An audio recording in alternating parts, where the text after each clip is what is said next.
Hello and welcome to Searching for Service, brought to you by Rotary District 5950 and 5960. I'm Kelly Kirk. I'm Joe Kirk. And I'm Chad Larson. Before we dive into who our guest is today, Joe is going to remind us of our show's purpose. Well, Searching for Service was designed to expose Rotarians and non-Rotarians to service opportunities. And how we've found the best way to do that is having great guests on, like Shawn, and to tell amazing stories, opportunities that are out there, and share, people's experiences not only within Rotary but outside of Rotary, just ultimately to get people into service. Great job, Joe. Awesome. And we're off. And we're off.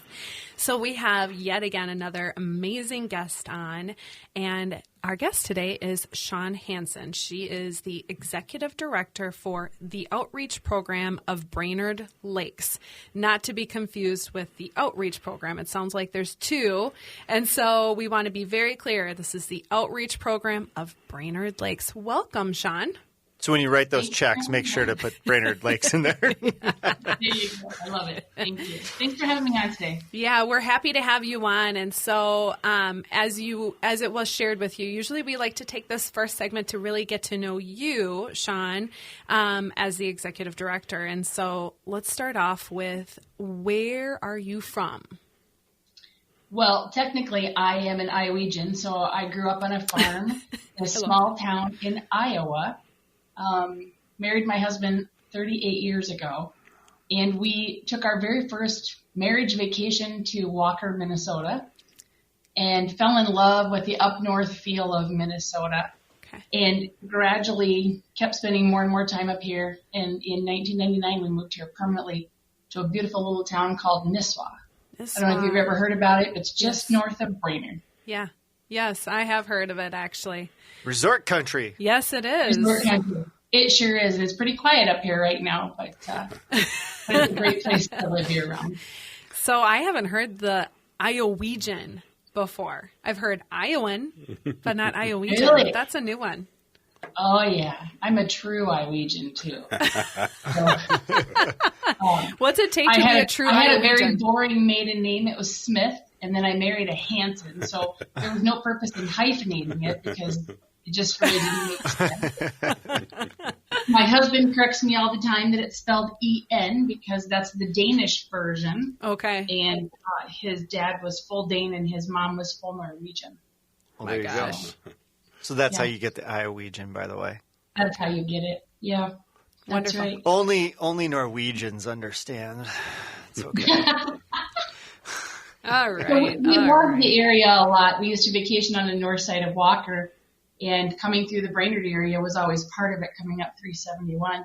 My husband was in law enforcement and had decided that he wanted to kind of shift away from that career after a long time in the military. And we, on a whim, moved our 6- and 4-year-old children to Nisswa, and best decision we've ever made in our whole life. It's a wonderful place to live. It's been a great place to raise our kids. They're now grown and have their own lives, adult lives going on. The little town of Nisswa is about 2,000 people from November to May. And it's about 40,000 people from May. Oh my gosh. It's cabin country. Yeah, no, I understand, but I just didn't realize there was such a range of discrepancy there for the population. It's kind of like a college town. Yeah, that's true. It feels like That's it very very much. In reverse. Yeah, it feels like it. Yeah. And then in the wintertime, a lot of the people are snowbirds, so they don't stick around here. But winter can get a little long in northern Minnesota. Well, yeah, I mean, you're much further up north than the Twin Cities even, so it's, I can understand. Yeah, for sure. Yeah, but it's a great place to live. So, yep, I grew up in Iowa. I went to college in Storm Lake at a little tiny private college called Buena Vista University. I told my dad I was going to be a bean counter because everybody needed an accountant, so it was a stable career to go into. Oh my gosh. My dad told me right away that I should probably go into sales. I had a gift of gab, as he told me, with people. I didn't listen to him because I wanted to be married, I wanted a white picket fence, and I wanted children, and I just wanted a nice career. So when I got out of college, I went to work right away for Land O'Lakes and worked for them for many, many years. Kind of moved around a little bit, eventually moved over into a plant that was a hog manufacturing facility for Hormel. Mm-hmm. And at that time, got my first taste at being a union negotiator. So kind of moved my career, eventually moved it over into human resources. And I had a pretty good corporate career going. Worked for H.B. Fuller out of the Twin Cities for several years in talent management and HR. This area is pretty quiet, mostly small business, not a whole lot of corporate world structure here. And took a chance on a job back in 2012 to be a chamber director of this little beautiful town of Nisswa. And so did a complete mind shift and change of career and spent about 8 years being the chamber director here. You got to use that gift of gab. I was just going to say, what an incredible, that's kind of a nice little segue route into sales. I mean, you're doing came around full circle and eventually listened to my father. I should have just listened all those years ago. Yeah, I'm a huge proponent of the chamber. I had joined the chamber, the St. Paul Chamber, which is one of the largest chambers here in Minnesota, and have always anybody who is getting into sales, I'm like, hey, have you talked to somebody over at the chamber? Are you involved in the chamber? Do you do ambassador work with the chamber? It's absolutely incredible. So good on you, Shawn. Good on you. Yeah. Yeah, for sure. And that was my first chance to ever really be working in a small town level, right? Most of everything else I had done was in more corporate structure. And it was the first chance to really get to know a community. We had lived here for quite a while. We moved here in 99. I didn't take the job with the chamber till 2012. And it was kind of eye-opening to all of a sudden open yourself up to see what was going on in the amazing community that you called home. I hadn't really done that up until that point. And the business relationships that I made there are kind of what eventually moved me into where I'm at today. So I met a gentleman at the coffee shop probably in late 2012. And he was sitting there nicely. He was in his early 50s. He looked somewhat retired to me. And I introduced myself to him. And he said, hi, I'm John Post, and I'm the founder of Kids Against Hunger, a humanitarian food aid organization that just opened up down the street. So nice to meet you. And I told him who I was, and we stood and visited for a few minutes. And he said to me, would you ever consider coming onto my board of directors? I'm just getting that started now, and I think you could be a good fit for my board. And I said, well, I'd like to know a little bit more about your organization before I do that. And the next thing he said is, if you're looking for board members for the chamber, I would probably be interested in joining your board. Okay. I looked right back at him and I said, well, thank you. With all due respect, sir, I'm not looking for a director of a nonprofit to be on my chamber board. I am looking for more business-minded people that would be serving on my board. So lo and behold, about 3 months later, I ran into John again. He asked me if I had had a chance to look into his charity. I said, yep, I came there with my church and got to know what food packing was like. I said, it's a pretty cool concept. I like it. And he said, well, again, would you consider going on my board of directors? I said, I think that could be something I could do. I could add some value, perhaps. He said, great. He said, have you given any more thought to me joining your board at the chamber? And before I said no, I said, well, tell me a little bit about yourself. And he said, well, I'm 50 years old. I retired back to this area to take care of my parents because they're ill. I've got 35 years of corporate experience running the European division for Sally Beauty Holdings.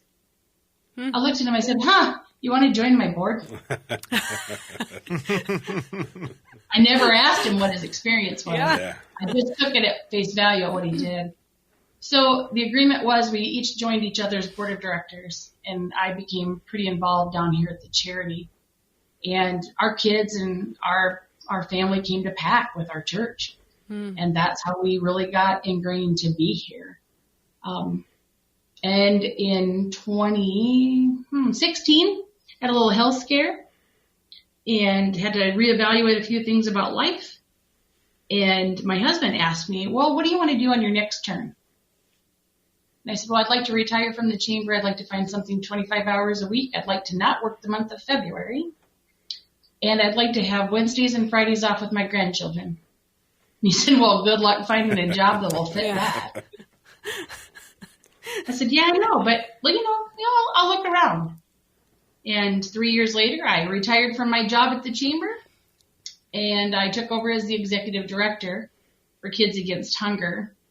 And 6 months later, we rebranded ourselves to the outreach program at Brainerd Lakes. So I brought my corporate background and my skill set that I had in my previous life and kind of made a turn for us at the charity for something we had been praying about and wanting to do for a long time. And that was shift the mission of the charity. So back in that day, we were Kids Against Hunger, and we were very similar to Feed My Starving Children, but on a much smaller scale. And all of our food went overseas, and we wanted to be able to take care of people at home. So that's where it switched. So now I am a proud grandma of 3. I do not work 25 hours a week. I work more about 40 to 45. Such is the life. Yeah. I do not work on Wednesdays and Fridays, so I typically have my just grandchildren. Careful what you put days. into the universe, Shawn, right? Yeah. Well, in a previous conversation I'd had with Joe, my husband and I are lucky we spend about 6 weeks in Florida. So that February incredible. wish came true, and I just worked remote during that time. That's incredible. That's awesome. We're gonna wrap up this segment and roll into the next one, talking more about the program. You are listening to Searching for Service. I'm Kelly Kirk. I'm Joe Kirk. And I'm Chad Larson. We'll be back. Rotary is a place for all community-minded people who want to serve their areas with the support of an international organization. Join Rotary to find service. Join Rotary to find inclusion. Join Rotary to find leadership. Join Rotary to find fun. Join Rotary to find friendship. Join Rotary to find a better version of the world. Find a Rotary Club near you at Rotary.org and click on Club Finder. There is a club out there for everyone. Find your fit with Rotary. Rotary.org. For decades, eradicating polio worldwide has been Rotary's cornerstone cause. We are incredibly close to ridding the globe of this virus, but we need everyone's help to get us to the goal. World Polio Day is October 24th. Please consider making a new donation to Polio Plus or increasing your already generous giving. Go to endpolio.org to be a part of this historical eradication of polio. You will help get vaccinations to the most remote parts of our world and help fulfill a promise we made to end polio now. 2 drops and it stops. Hello and welcome back to Searching for Service, brought to you by Rotary District 5950 and 5960. I'm Kelly Kirk. I'm Joe Kirk. And I'm Chad Larson. As a reminder, you can find us on your favorite podcast platforms and Like, comment, share it. And we are also on YouTube and on all platforms. You can find us by following Searching for Service. great job, Chad. Great job. We're getting there. So if you are tuning in for the first time, we're into our next segment here with Shawn Hanson. She is the executive director for the outreach program of Brainerd Lakes. Last segment, we had an opportunity to learn quite a bit about Shawn. And I mean, Shawn, you couldn't have timed that any better with like all about you and then that segue into how you basically became the executive director with formerly Kids Against Hunger and now the outreach program. So Of Brainerd Lakes. Thank you. Yeah, you mentioned that you rebranded right away. Tell us more about that and why you did that. Sure. So our previous mission when we were Kids Against Hunger was we were focused on all of our foods going overseas to third world countries and truly starving children. And one of the people that we watch, or an organization that we really admire, is Feed My Starving Children, and what they do and what they stand for and how they do it. And one other thing that we realized was when we started off in 2012, we never paid attention to our neighbor. We never really looked at, was there a hunger issue in the United States in general, but more specifically, what was going on in Minnesota? Mm-hmm. So in 2016, we brought in our second food, and it was an oatmeal product, and we tested it with some food shelves, and what we found out was it was really well received. So we formulated an additional food, macaroni and cheese, probably about that same time. And we just continued to pay attention to food shelves, talking to school programs, talking to social workers, and just trying to get a background on what does hunger look like at home. And, we live in the Brainerd Lakes area, which most people assume that the majority of the people that live up here have a substantial amount of money. We are in a resort community. We're in a cabin community. But truly, we have an income diversity up here. We have some people that are living quite well. We have a lot of people that I say are like me. We're floating in the middle. But we have a lot of people that are truly living paycheck to paycheck. So we rebranded ourselves in 2019 to become the outreach program because we changed our mission. So at that point, we of Brainerd Lakes. Of Brainerd Lakes. And I'll clarify that a little bit, why it's called that. But we decided that we were going to rebrand. We had our own name picked out. It had nothing to do with the one that we are today. And we were outsourcing our food from an organization in Des Moines, Iowa, called the Outreach Program. And we went to visit them and said that we were going to be purchasing more of their food and doing more with them. And would they ever consider us tagging on and using their name and just adding up the Brainerd Lakes with it? And they had never really thought about that. They thought about it for a little bit while we were there for 3 days, and by the time we left, we signed a contract that said that was going to be our name, so that's how we came up with the Outreach Program of Brainerd Lakes. All of our food is sourced by one source, and that is in Des Moines through Outreach. But when we rebranded, our mission became simple. We just wanted to feed families in need, but our vision changed. Our vision is that 80 to 90% of the food that we package will remain in Minnesota. So we would still love to be able to do some overseas work when and if we can. That's what that 10 to 20% residual is left for. So we'll take that 80 to 90%. We will spread the love of 10 products now that we have, and we will be in local area food shelves with it. The 10 to 20 that's left over will either go for disaster relief. We just recently did some food that went to Maui after all of that tragedy. And we've done the Ukraine, we've been to Africa. We've actually been to about 25 countries over our time. But truly, we're just focused at home. We are just really focused on, people that you and I meet every day on the street. We don't know what hunger looks like if we look in the eyes of someone, but it's there. So I'll give you a couple examples. Here in Crow Wing and Cass County, where we're at, about 37% of all of the families that live here live under the poverty level. Oh, wow. So they're living where if they have any kind of catastrophe, if their car breaks down, if they miss a paycheck, right? They are those ones that are living right on the edge of making things work every day. So us bringing our food into a local area food shelf, at no cost, by the way, to the food shelf, has really helped people have access to healthy food. Our foods are all, developed by Iowa State University. Okay. So they're nutritiously dense. Go Cyclones. I know. My husband's a Hawkeye fan. I still love him. Yeah. But they're all nutritiously dense. So what you're getting is you're getting something really good. So I hope that someday I get to meet a General Mills executive, because for years I've been saying this statement, and I'm just curious what they would say back to me. Our apple cinnamon oatmeal and our raisin oatmeal, I think, is better than the General Mills oatmeal that you and I buy at the store every day. And here's why. It relatively tastes similar, but it has soy, so it's got protein in it. Mm-hmm. It has vitamins and minerals that are not in the other. And it's super easy to make, and it's only 30 cents to feed someone with it. 30 cents. So all of the meals that we do at such a low cost, and we have no overheads for staffing, with the exception of myself, who chases money, because everything is done by volunteers from the community. So it is truly the assembly line, similar to Feed My Starving Children's Way, very similar to that, done by community volunteers, and it goes out to a local area food shelf for free.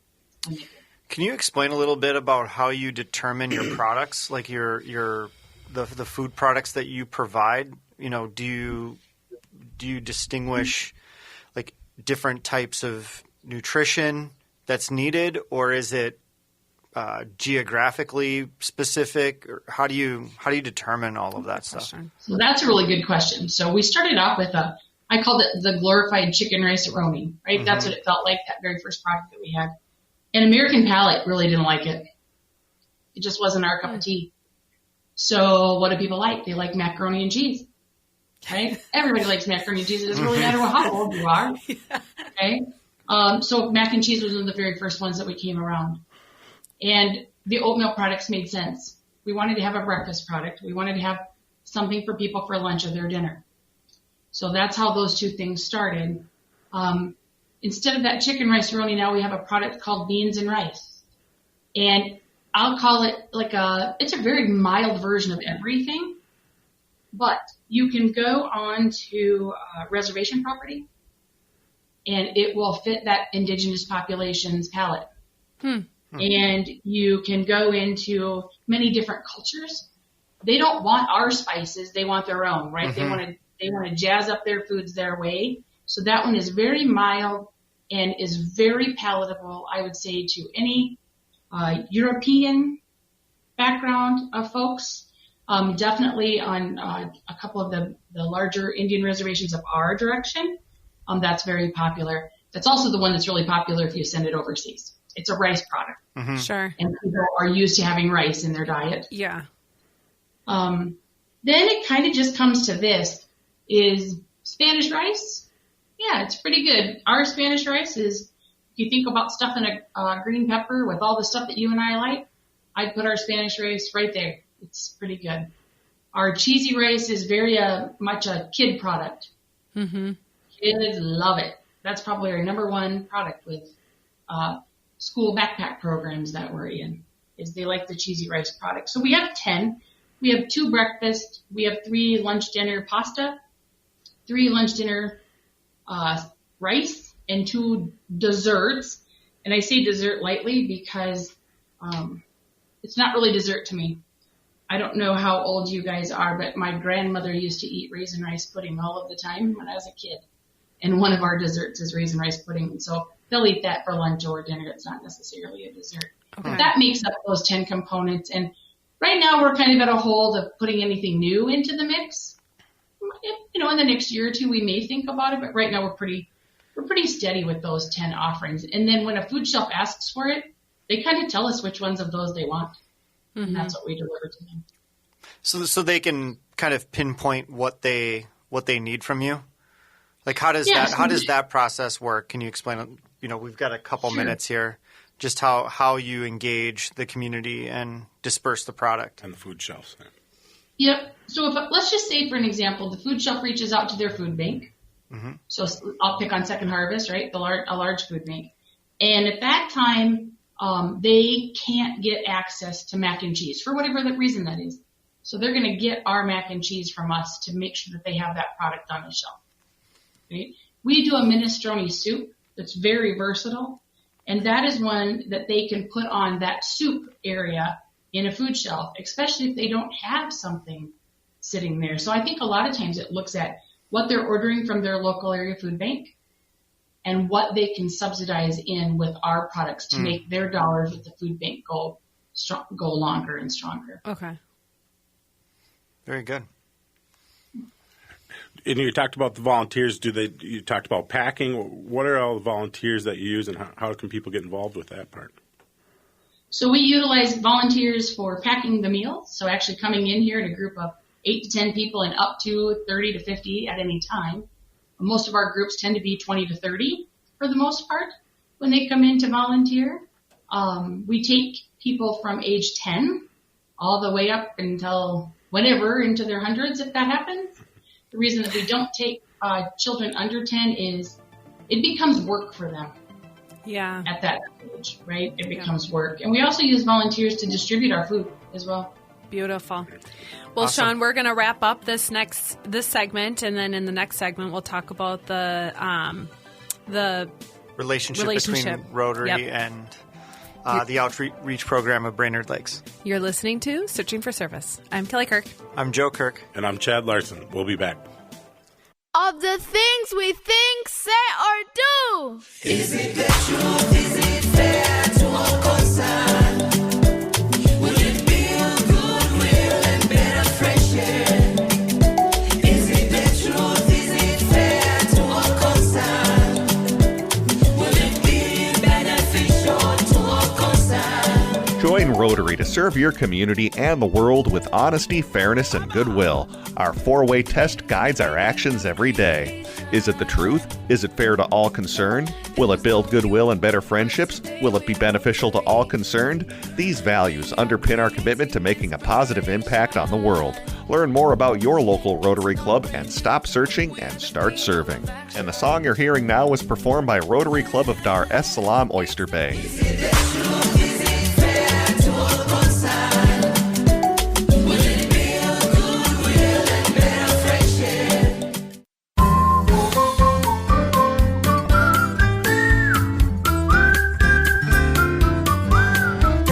Is it the truth? Is it fair to all concerned? Will it build goodwill and better friendship? Is it the truth? Is it fair to all concerned? Will it build goodwill and better friendships? Will it be beneficial to all concerned? When we pay it forward, it will be returned. Join Rotary to serve your community and the world with honesty, fairness, and goodwill. Our four-way test guides our actions every day. Is it the truth? Is it fair to all concerned? Will it build goodwill and better friendships? Will it be beneficial to all concerned? These values underpin our commitment to making a positive impact on the world. Learn more about your local Rotary Club and stop searching and start serving. And the song you're hearing right now was performed by the Rotary Club of Saskatoon, Natuna in Canada. When we pay it forward, it will be returned. Hello and welcome back to Searching for Service. I'm Kelly Kirk. I'm Joe Kirk. And I'm Chad Larson. As a reminder, you can find us on your favorite podcast platforms and Like, comment, share it, follow it, do all the things. 5 gold stars. And you can find us on there by looking up Searching for Service. if you are tuning in for the first time, we are in our third segment here with Shawn Hanson. She is the executive director for the outreach program of Brainerd Lakes. I would encourage you to take a listen to the last couple of segments. We got to know Shawn and then also about the program itself. But in this next segment, we're going to talk about the relationship between Rotary and the outreach program of BLA. Did I say it right, Shawn? BLA? Shawn shortened it a little bit. You are great at it. Shawn, before we go into that, I had a question that I thought of kind of off the air was, have you seen an impact of the state's school lunch program on you guys? Or have you guys seen that impact you at all? Like, you know, obviously positively, you want to put yourself out of business, right? So it's a great question because most people assume now that because the state program is there for free breakfast and lunch for kids at school, which is awesome that happened. Yeah. It never changed the people that were already getting in that program, right? So while I'm going to use my daughter as an example, it's great that her kids can have free and reduced or free lunch and breakfast. She didn't need it. She could financially afford to pay for that. But the child that was sitting next to my grandson, he's still in poverty. He still needs your support. He still needs that help. Mm-hmm. So my bigger concern about that is if and when those programs ever start to go away, mm-hmm. people have now been able to shift that income of money that they were putting into their kids' lunch accounts, not having to use that and use it for other things. And at some point, if it goes back, it'll negatively impact them. As far as the numbers for us, it really didn't change our numbers. We are in some school backpack programs. So like when school's out for a few days, our food goes home. But primarily that food is going home to those kids that have been identified that need that assistance at home. Great question, though. Yeah, thank you. How is it that I know that we want to talk about the relationship between Rotary and the program itself, but how is it that you identify these families or these children? So the good news for us is we have no biases here. So I really don't care what kind of income you have, what kind of car you drive, any of those kinds of things. We don't ask you any questions about getting our food because we actually work with that partner on the other side, the food shelves, the community meal programs, the social workers at the school, and they make those decisions for us. We just simply provide the food, which is really great on our end because then we never have to get into that politicking of all of that kind of stuff. Mm-hmm. For sure. Yeah. Very, very interesting. And so my next question for you is, we didn't know this earlier on. Are you a fellow Rotarian? Oh, boy. I am not. I am a lion. And that's okay. That's okay. I know, right? There's lots of ways to get involved in your community. Yep. Right. So my husband was a lion, so therefore I just kind of followed suit with him. And in our little tiny town of Nisswa, there's a Lions Club. There is not a Rotary Club. There's a couple Rotary Clubs around us. Sure. Right? Even some of my really great friends are Rotarians, and I still like them. So that's a good thing, too. Right? But here's what's interesting. All of us that are in civic organizations of whatever nature that is, our core is to serve people and help people and help 100%. Okay? Yes. And I don't know what Rotary is like for you guys, but for our Lions, it's challenging anymore to really gain members, keep them engaged, keep them active. And I think that we saw just recently how the international presidents of a lot of these civic organizations all came together and said, hey, we got to be looking at this different. Lions need to partner with Rotary, right? Rotary needs to partner with Sertoma. Sertoma needs to partner with Kiwanis, whoever that is. Because at the end of the day, all of us have a servant heart. Yep. Yes. And we just want to help our communities, however that is. Well, that's well said, and I think that was the whole nature of this show, was to kind of break down a lot of those barriers between not only Rotarians but other service organizations, and go, however you serve, we want to expose you to opportunities that allow you to do that. So why don't you bring your Rotary hat, and I'll bring my Lions vest, and we're good to go. I love it. Yeah. I love it. Why don't you tell us the story of how you got introduced to Rotary, like how the program got introduced to Rotary? Sure. So our partner is the outreach program, and a gentleman that's involved with there, he is a Rotarian. Actually, is going to be a district governor in Kansas coming up. And someone through the Tri-State Rotary Convention group reached out to him and said, hey, Isaac, would you like to come to Madden's Resort on Gull Lake and be at the House of Hospitality, or the House of Friendship? House of Friendship, yep. And he said, well, I'd love to, but I think that's my partner's back door. So I'm going to reach out to her. So a gal by the name of Alexa, I've only met her through multiple emails. We enjoy Alexa a lot. She has been on the show. Okay. Yeah, she's been on the show as well. Yep. Has she? So she invited us to come last fall to an event that you guys were hosting up here in the Brainerd Lakes area. Yep. And we had a booth at the House of Friendship. And we were able to showcase what we do. We were able to show people that we were doing things in local area food shelves. We were showing Rotarians how they could get involved by doing packing events, by funding small community events that could happen, and how you could take that food back to the community, which was great. We appreciated that opportunity. And then, I don't know, shortly after that, we got another call that said, hey, we're going to be at the Arboretum. Is it in Chaska or Chanhassen? Yeah, Yes. Chanhassen. Yep. Chanhassen, right? Would you like to come? We're like, you bet. We'll be there. So we were there not too long after that. And then Cool. we have a Rotarian that's up in this area that served as district governor, and I think he's done a few other things like larger scale. His name is Bob McLean. And he was out in Illinois last weekend for a Rotary conference. And he sent me a picture and he says, hey, do you know this guy? And he hands up this photo. And it was Isaac, the guy that started it all for us by getting us into Rotary. Oh, so funny. We've had two really awesome opportunities to be out in front of Rotarians. You know, we do the speaking circuit, you know what I mean? You go around to small clubs. Yeah. You talk about what you do. But definitely that House of Friendship allowed us to be out in front of a lot of great people. And that's actually where we met Greg Pavick, who I think is going to be on your show, from the Humanity Alliance. Yeah. And Okay. we had booths He's right next in the to queue. each other.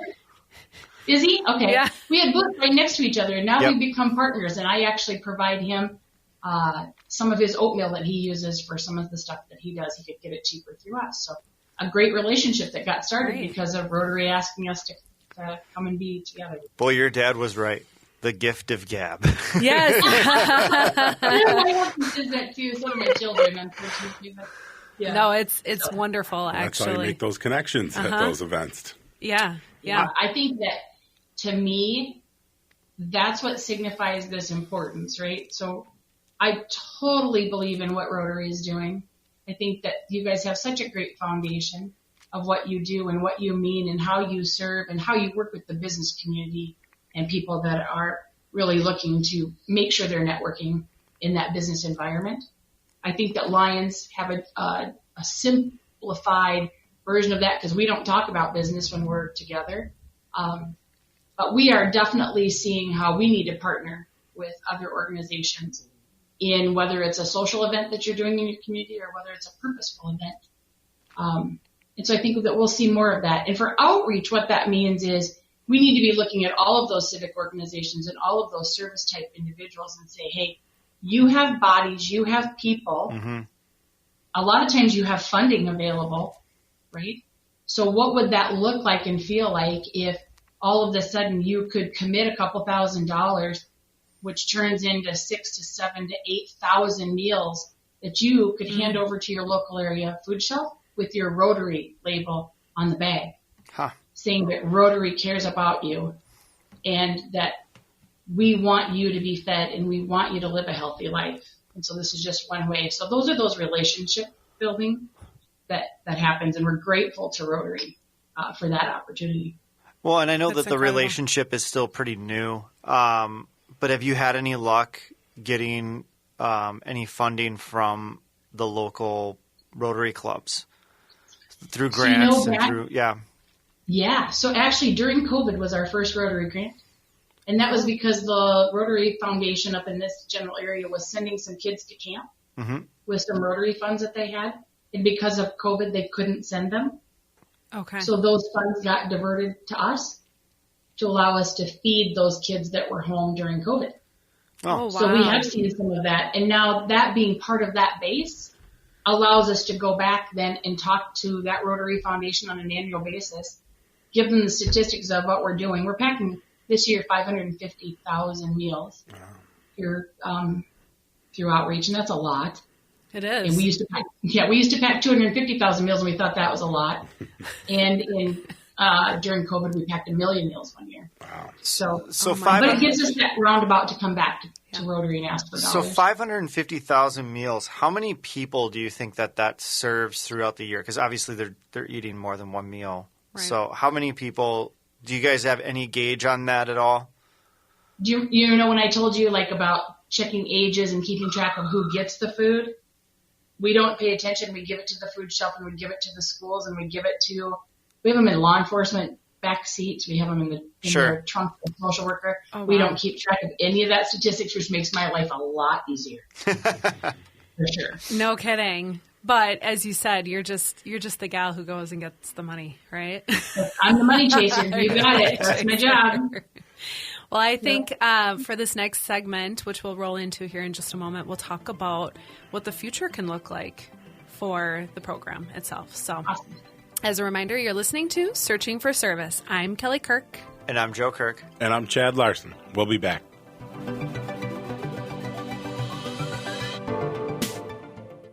Are you ready to make a difference in your community? Rotary is a great place to get involved in your community and meet passionate groups of people, as well as individuals dedicated to service and fellowship. At Rotary, we believe in the power of teamwork to bring positive change. As a member, you will have the opportunity to participate in exciting projects that address local and global challenges. From supporting educational initiatives to environmental conservation, we tackle it all. Joining a Rotary Club means becoming part of a diverse family of individuals who share a passion for giving back and having fun while making positive impact. With projects and events that enrich your community, there's something for everyone, from local initiatives to international collaborations. It doesn't matter what culture or country you come from.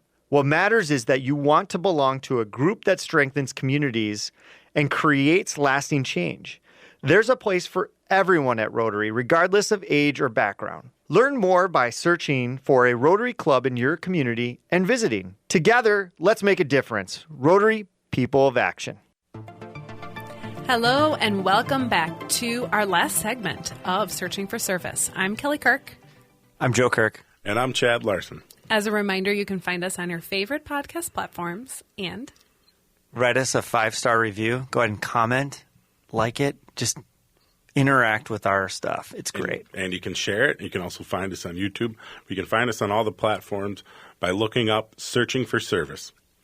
boom. And we're there. In our last segment here, as a reminder, we have Shawn Hanson on, who's the executive director of the outreach program of Brainerd Lakes. And Shawn, for this last segment, we just want to have you share with us what the future can look like for the outreach program of Brainerd Lakes, maybe what your role could look like for the future as well. So which one should we start off with, guys? Well, I can answer the second one. She wants to work 25 hours a week. Can you hear that one for me, Joe? Yeah. So if you hadn't listened to the last couple of segments, Shawn had mentioned that really her ideal work situation would be 25 hours, not working Wednesdays and Fridays, and February off, correct? Yeah, straight. And she's closer to that. She's Yeah. inches away. You mentioned all the different products you have. Do you envision changing or moving or including more products, or is it trying to just get more product out there? Where is kind of some of the goals and visions for moving forward? I think one of the things that we'll do is we will look at the products that we already have in existence and see how that possibly could become a revenue stream for us. That's something we don't do now. And what I mean by that is people that go up to the Boundary Waters, or you're a backpacker or a hiker, you're already going to a store and probably buying some foods that you put in your backpack that only require water to make when you're traveling, right? So what about our foods? Because they're nutritiously dense. They're healthier for you.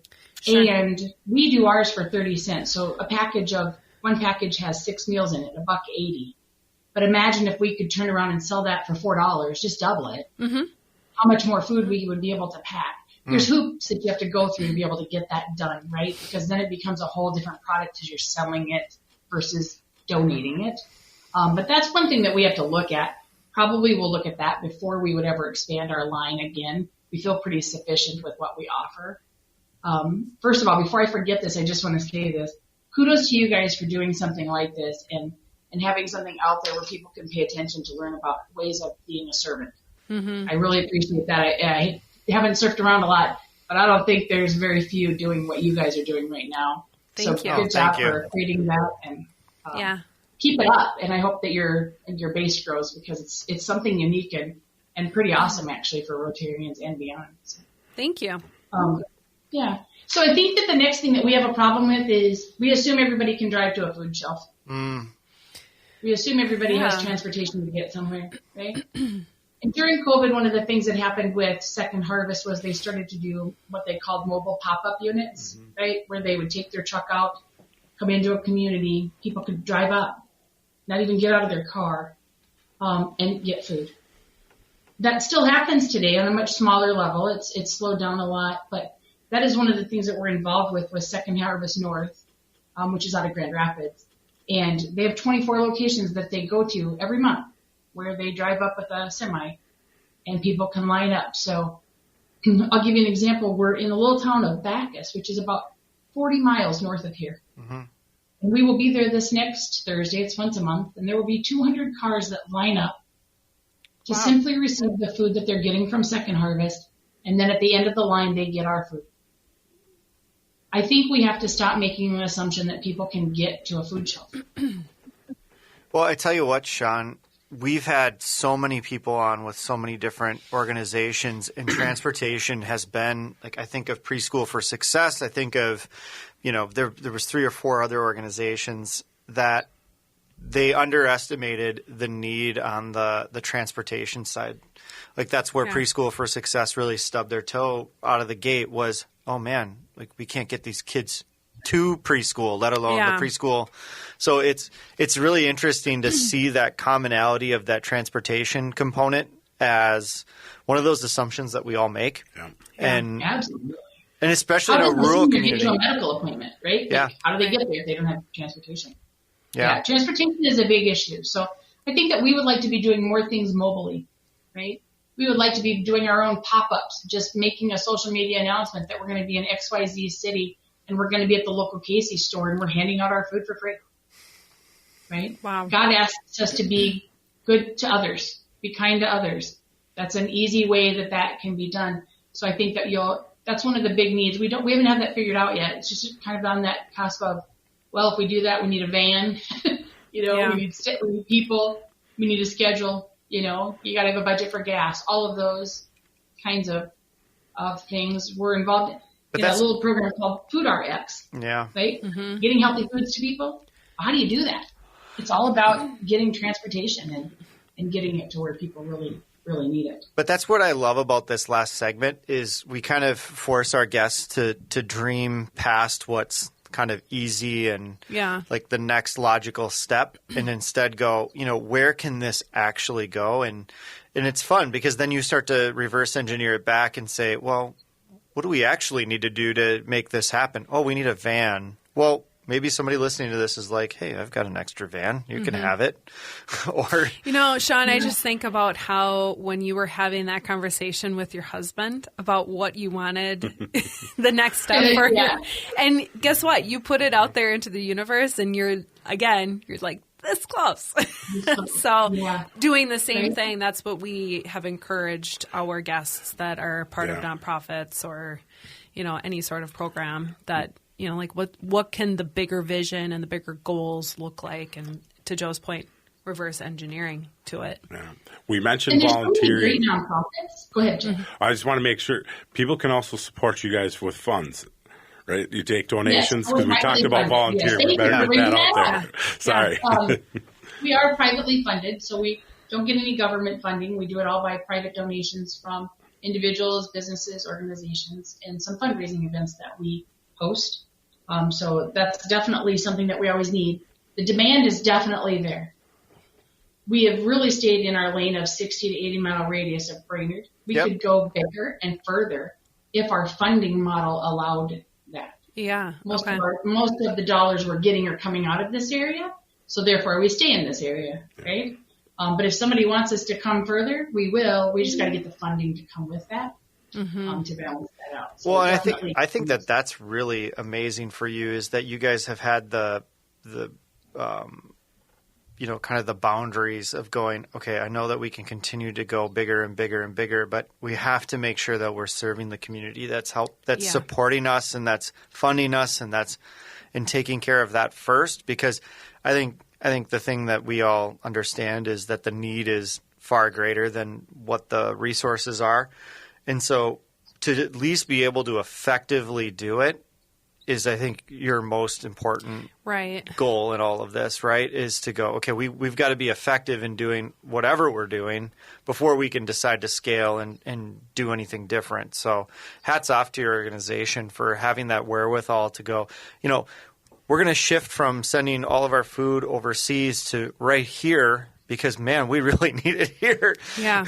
And then even more so to be pushed to do more is just to do it more effectively locally.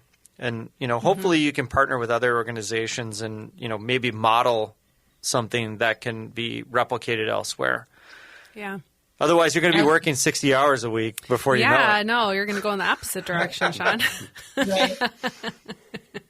No, I think there's real value to that, and sometimes that's a tough decision or a tough conversation to have with somebody when they call you and they're 115 miles from here and they'd like our food, and like I would love to be able to give it to you, I really would, but if you can tell me 3 businesses in your area that perhaps would be willing to talk to us about funding it, we will definitely get it there for you, or tell us who your local civic groups are, and we will ask.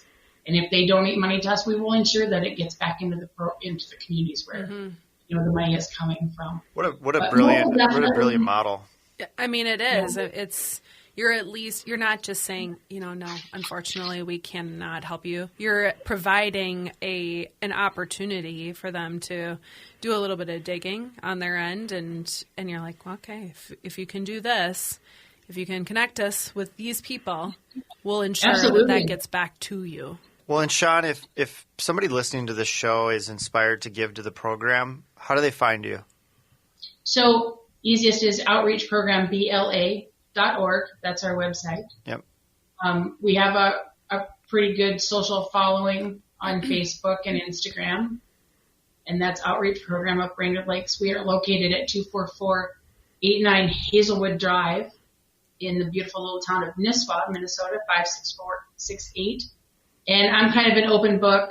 My cell phone is listed on our website. I don't mind people calling me because you have to hear the story.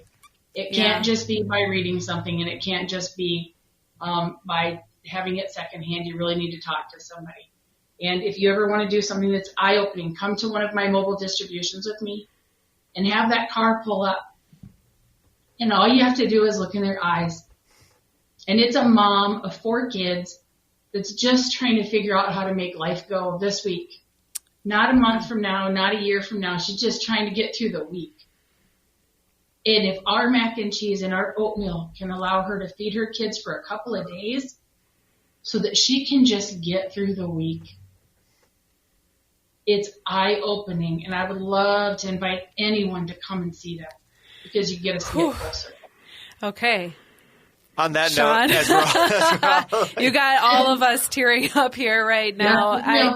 I can't thank you. I mean, we cannot thank you enough for ending on a note like that because, I mean, that was super, super powerful. So we want to thank you for the time and just hearing more about the outreach program of Brainerd Lakes area. So thank you. Thank you, guys. Keep doing great work. Thank you for listening to Searching for Service. I'm Kelly Kirk. I'm Joe Kirk. And I'm Chad Larson. As a reminder, it's time to stop searching And start serving. See you next week.